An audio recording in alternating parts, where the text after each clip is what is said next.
মাগো, তুমি আমায় ডাকছিলে। আমার মনে হলো তুমি আমার শিয়রে বসে কেবলই আমার নাম ধরে ডাকছ। তোমার অশ্রু জলে আমার বক্ষ ভেসে যাচ্ছে। তুমি এত কাঁদছ, আমি তোমার ডাকে সাড়া দিতে পারলাম না, তাই আমায় ডেকে ডেকে হয়রান হয়ে গেলে। স্বপ্নে একবার তোমাকে দেখতে চেয়েছিলাম। তুমি আমার বড় আবদারের ছেলের আবদার রক্ষা করতে এসেছিলে, কিন্তু মা, আমি তোমার সঙ্গে একটি কথাও বললাম না। দু চোখ মেলে কেবল তোমার অশ্রু জলই দেখলাম। তোমার চোখের জল মুছাতে এতটুকু চেষ্টা করলাম না। মা, তুমি আমায় ক্ষমা করো। তোমায় বড় ব্যথা দিলাম। তোমাকে এতটুকু ব্যথা দিতেও তো চিরদিন আমার বুকে বেজেছে। তোমাকে দুঃখ দেওয়ার ইচ্ছা আমার নেই। আমি স্বদেশ জননীর চোখের জল মোছাবার জন্য বুকের রক্ত দিতে এসেছি। তুমি আমায় আশীর্বাদ করো, নইলে আমার মনোবাঞ্ছা পূর্ণ হবে না। একটি বার তোমাকে দেখে যেতে পারলাম না, সেজন্য আমার হৃদয়কে ভুল বুঝো না তুমি। তোমার কথা আমি এক মুহূর্তের জন্য ভুলিনি মা।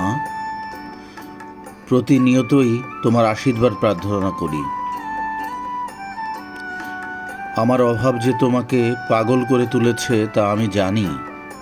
মাগো, আমি শুনেছি তুমি ঘরের দরজায় এসে সবাইকে ডেকে ডেকে বলছো, ওগো, তোমরা সব আমার ইসহাক শূন্য রাজ্য দেখে যাও।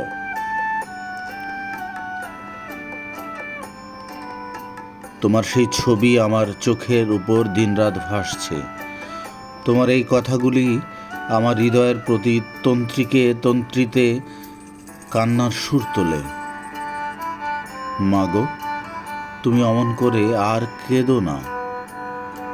আমি যে সত্যের জন্য, স্বাধীনতার জন্য প্রাণ দিতে এসেছি, তুমি তাতে আনন্দ পাও না? কি করব মা? দেশ যে পরাধীন, দেশবাসী যে বিদেশির অত্যাচারে জর্জরিত, দেশমাতৃকা যে শৃঙ্খলা ফারে অবনতা, লাঞ্ছিতা, অবমানিতা, তুমি কি সবই নীরবে সহ্য করবে মা? একটি সন্তানকেও কি তুমি মুক্তির জন্য উৎসর্গ করতে পারবে না? তুমি কি কেবলই কাঁদবে? আর কেঁদো না মা। যাবার আগে আর একবার তুমি আমায় স্বপ্নে দেখা দিও।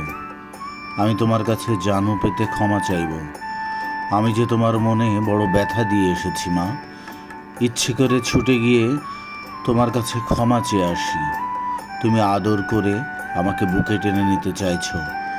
আমি তোমার হাত ছিনিয়ে চলে এসেছি। খাবারের থালা নিয়ে আমায় কত সাধাসাধি না করেছ। আমি পেছন ফিরে চলে এসেছি। না, আর পারছি না। ক্ষমা চাওয়া ভিন্ন আর আমার উপায় নেই। আমি তোমাকে দুদিন ধরে সমানে কাঁদিয়েছি। তোমার কাতর ক্রন্দন আমাকে এতটুকু টলাতে পারেনি। কি আশ্চর্য মা, তোমার ইসহাক নিষ্ঠুর হতে পারলো কি করে? ক্ষমা করো মা,